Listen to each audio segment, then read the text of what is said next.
అదే సుఖి ఇడున్నావా?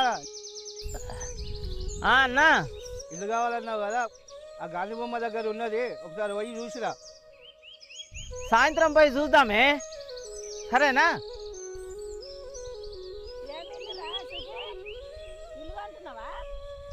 నీకు తెలియదా అక్క?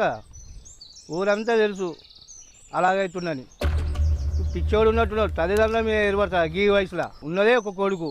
ఇంత కూడా ఏమైనా ఉండాలి సిగ్గుశరం. ఎవరైనా చూసినా ఏమంటారు, సిగ్గుశరం లేదా గిట్లా ఏర్పడుతున్నాడు అంటారు. నీకేం పోయే కాలం వచ్చిందిరా? ఇప్పుడు ఏర్పడతావు, ఇంకా 2 నెలలు అయితే నీ బిడ్డ పెయింట్కి వస్తుంది. నీ బుద్ధి జ్ఞానం ఉందా ఏమన్నా? నువ్వు అన్నట్టు ఆ పొయ్య కాలం ఏదో వస్తే నాకు నిజంగా దానంత ఆనందం ఇంకోటి లేదే తల్లి. నా కర్మ, ఏం చెప్పాలి నా బాధలు, ఎవరికి చెప్పాలి? ఎవరు అర్థం చేసుకోరు. నా కర్మ, నా కర్మ, నా కర్మ. ఏమైందా మీ గంట పెద్ద మాట అంటేంట్రా? చెప్పాలి చెప్పు. ఏమైందా మీ? ఏం చెప్పాలక్క నా బాధ. నేను ఎన్ని సంబంధాలు వచ్చినాయి, మంచి మంచి సంబంధాలు వచ్చినాయి, చేసుకుంటేనే అమ్మ అంటే ఏమన్నది, నా మేడకోడలు అయితే నా మేనకోడలు నాకైతే మంచిగా చేస్తుంది, వేరే వాళ్ళు అయితే అది ముక్కు మూతి తింపుకుంటూ తిరిగితే నాతో కాదు, అందుకనే నేను ఈ పిల్లనే చేద్దామని నాకుంది అని ఎన్ని మాట్లాడింది. వద్దంటే కూడా నన్ను సంధాంచి సతాంచి చేసింది. పోనీలేక అమ్మ మాట ఎందుకు కాదనాలి అనేసి చేసుకున్నాక ఇప్పుడు చూడదు ఎన్ని కష్టాలు పెడుతుంది, వాళ్ళను నెత్తిలెక్కి కూర్చుంది వాళ్ళ మీద. వాళ్ళను బతకనిస్తలేదు, కడుపు నిండా తిండి పెడతలేదు. ఎంత బాధ అనిపిస్తుంది నా మనసుకు.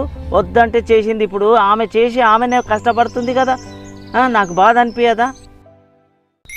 ఇంత కూర ఎప్పుడైనా తీసుకొచ్చి పెట్టురా నాయనా అని అమ్మ అడిగితే తీసుకొచ్చిన కూరని కూడా దాపెడుతున్నది.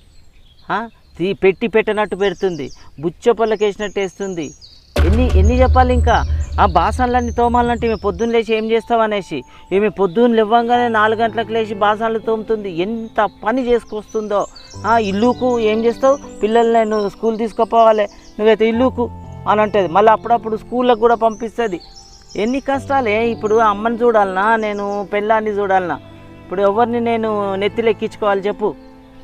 అందుకనే నేను సపరేట్గా ఒక రూమ్ తీసుకొని నేను సపరేట్గా ఉన్నాను అనుకో, రూమ్లో ఉన్నాను అనుకో, అప్పుడు కనీసము అమ్మకు వాళ్ళకు వచ్చే పింఛన్లా ఆమె ఇంత పని చేసే పని ఏముండదు. వాళ్ళిద్దరే లేకపోతే ఎంత కష్టాలు అవుతుంది. వాళ్ళు తినక చెయ్యక అది పని చేసి మా అమ్మ పోయేటట్టే ఉంది. ఇదేం కష్టమే, నేను కష్టం చూడలేకపోతే ఇది చేయాల్సిన కష్టం అంతా ముసలామెకి చెప్తే ఏం బతుకుతుందా?